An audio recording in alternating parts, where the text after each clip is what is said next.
जय श्री राधे राधे दोस्तों, आप सभी का आपके अपने YouTube चैनल अध्यात्म भक्ति में बहुत बहुत स्वागत है। आइए आज आप सब सुनेंगे वैशाख मास महात्म्य में 9वें अध्याय की कथा। अब तक यदि आपने पिछले अध्यायों की कथा का श्रवण ना किया हो तो चैनल पर वीडियो अपलोड है, आप वहां से पिछले अध्यायों की कथा का श्रवण कर सकते हैं। तो बोलिए प्रेम से भगवान विष्णु की जय, माता लक्ष्मी की जय, सर्व देवी देवताओं की जय। राजा मैथिली ने पूछा, हे ब्राह्मण, कामदेव के जल जाने के बाद उसकी उत्पत्ति कैसे हुई? यह सुनकर श्रुतदेव स्वामी कार्तिक के जन्म की कथा कहने लगे, जिसके सुनने से पाप नष्ट हो जाते हैं, यश व पुत्र मिलते हैं और सब रोग नाश होते हैं। जब महादेव जी ने कामदेव को भस्म कर दिया तब उनकी स्त्री रति मूर्छित हो गई और फिर चेत अवस्था में अनेक प्रकार से विलाप कर शरीर त्याग करने लगी और अंतिम क्रिया करने के लिए बसंत को बुलाया। बसंत ने आकर रति को समझाया कि आत्मघात करना धर्म का हेतु नहीं है, लेकिन रति के ना मानने पर बसंत ने नदी के तट पर चिता बनाई और रति गंगा में स्नान कर संपूर्ण क्रिया कर्म से निश्चिंत हो सब इंद्रियों को रोक और मन को आत्मा में लीन कर चिता पर चढ़ने को उद्यत हुई। तब आकाशवाणी हुई कि हे कल्याणी, हे पति में अत्यंत प्रेम रखने वाली, तू चिता में प्रवेश मत कर। तेरा पति महादेव जी के प्रसाद से तथा यदुवंशी कृष्ण भगवान से पुनः पैदा होगा। ऐसे क्रम से 2 जन्म होंगे। तब दूसरे जन्म में श्री कृष्ण से रुक्मिणी के गर्भ में तेरा पति होगा, उसका नाम प्रद्युम्न होगा। तू ब्रह्मा के श्राप से शंकर के घर में निवास करेगी, वहीं प्रद्युम्न नाम के तेरे पति से तेरा मिलन होगा। ऐसा कह आकाशवाणी समाप्त हो गई। तब रति ने चिता में प्रवेश नहीं किया। फिर सब देवताओं ने रति को वरदान देकर उसको शांत किया और कहा, हे काम प्रिय, अब तेरा पति अनंग कहलाएगा और अंग वाले की तरह मरा हुआ भी दिखाई देगा। पूर्व कल्प में तेरा पति सुंदर नाम का राजा था। उस जन्म में तू ही उसकी पत्नी रज शंकर कारिणी हुई थी, इसी से तेरी यह दशा हुई है। अब तू वैशाख मास में प्रातः काल मंदाकिनी नदी में स्नान कर मधुसूदन भगवान का पूजन कर और उनकी दिव्य कथा सुनकर अशून्य शयन नाम का व्रत आरंभ कर दे। ऐसा करने से तेरा पति तुझे अवश्य ही मिल जाएगा, इसमें संदेह नहीं। रति को ऐसा वर दे सब देवता अपने अपने स्थान को चले गए और रति भी क्लेश से निर्वृत्त हो गई। मेष की संक्रांति में गंगा स्नान कर मधुसूदन भगवान का पूजन कर और उनकी दिव्य कथा सुनकर अशून्य शयन नाम का व्रत आरंभ कर दिया। ऐसा करने से तेरा पति तुझे अवश्य ही मिल जाएगा, इसमें संदेह नहीं है। रति को ऐसा वर दे सब देवता अपने अपने स्थान को चले गए और रति भी क्लेश से निर्वृत्त हो गई। मेष की संक्रांति में गंगा स्नान कर अशून्य शयन व्रत धारण करते ही उसे तत्काल कामदेव दिखाई दिए। पूर्व कल्प में भी यह बड़ा धर्मपरायण राजा था, मगर उसने वैशाख मास में कर्तव्य धर्म नहीं किए थे, इसलिए कामदेव परमात्मा का पुत्र होने पर भी अंगहीन हुआ। जब महादेव जी अंतर्ध्यान हो गए तब पार्वती जी निराश खड़ी हो सोचने लगी कि क्या करूं। तब पिता हिमवान उन्हें अपने घर ले गए। पार्वती जी शंकर जी के रूप और गुणों को देख मुग्ध हो मन में शंकर जी को अपना पति होने का ठान गंगा के तट पर तप करने लगी। वे माता पिता आदि सबके समझाने पर भी भूखी प्यासी जटाएं बढ़ा सहस्त्र वर्ष तक महालिंग का पूजन करती रही। तब महादेव जी सायंकाल ब्रह्मचारी के वेश में उनके सामने पर्णकुटी पर अनेक प्रकार की परीक्षा कर और अपने में दृढ़ देख बोले, हे भद्रे, जो तुम्हारी इच्छा हो वर मांग लो। तब पार्वती जी ने वर मांगा कि हे रुद्र, तुम मेरे पति हो। तथास्तु, ऐसा ही हो। यह वर देकर सप्त ऋषियों को बुला हिमाचल के पास भेजा। ये सप्त ऋषि हिमाचल के पास पहुँचे और हिमाचल के पूछने पर बोले, हे राजन, तेरी कन्या पार्वती ने, जो पहले दक्ष की पुत्री थी, अपने पिता के यज्ञ में शरीर त्याग कर तेरे घर में जन्म लिया। इसका विवाह महादेव जी से कर दो।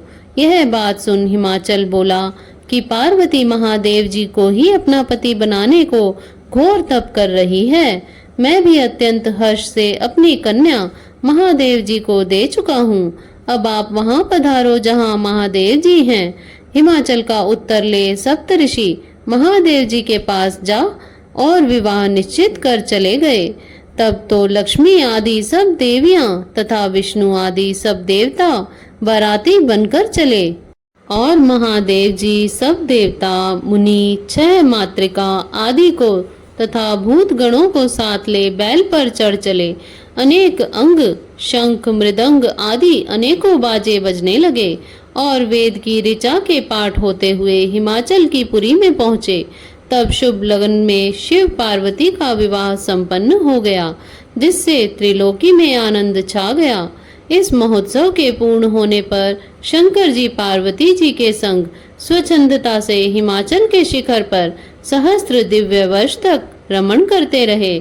महादेव जी के द्वारा पार्वती जी के साथ नित्य प्रति रमण करने पर भी गर्भ की स्थिति न हुई तो देवताओं को घोर चिंता उत्पन्न हुई कि हमारे कार्य की सिद्धि कठिन है।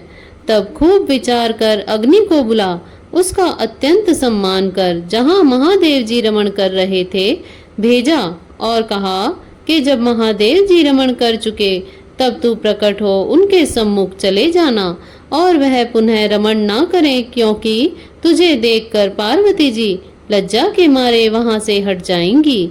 तब तू शिष्य होकर कामारी शिवजी से प्रश्न कर बहुत सा समय लगा देना। बहुत काल व्यतीत होने पर पार्वती जी के गर्भ से स्वामी कार्तिक का जन्म होगा। अग्नि देवताओं से विदा हो महादेव जी के पास गया, जिससे वस्त्रहीन पार्वती जी को बड़ी लज्जा उत्पन्न हुई और रमण छोड़ अलग हट गई। तब महादेव जी को बड़ा क्रोध हुआ और अग्नि से बोले, हे दुर्मते, इस स्खलित वीर्य को जो दुस्सह है तू ग्रहण कर, तेरे मुख में त्याग दूंगा।